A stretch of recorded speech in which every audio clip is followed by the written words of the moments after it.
তুফান movie নিয়ে কি বললেন শ্রাবন্তী? তিনি বলেন, শাকিব খান বরাবরের মতনই প্রিয়তমা রাজকুমার তুফান মুভি দিয়ে ঝড় তুলে দিয়েছে।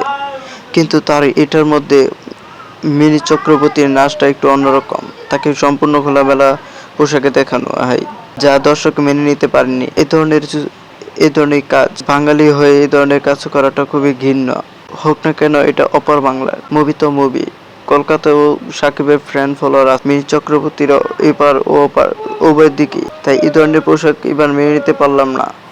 নিয়ে আমাদের ছবি absolutely against poaching, ecological balance নিয়ে, জঙ্গল রক্ষা করতে, বন্য প্রাণীদের রক্ষা করার। এ নিয়ে মিনি চক্রবর্তী বলে, এই পুরো মুভিটি হচ্ছে একটা অভিজ্ঞতা।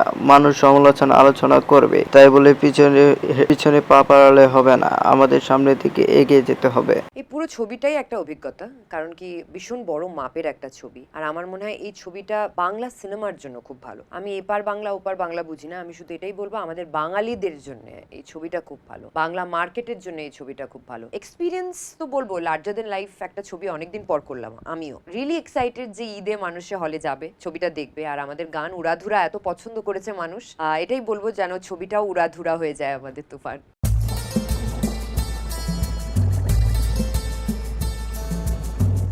তিনি একসঙ্গে নায়িকা, গায়িকা ও সাংসদ। টালিউডের বক্স অফিসে উপহার দিয়েছেন বেশ কিছু ব্যবসা সফল সিনেমা। বলছি টালিউডের লাশ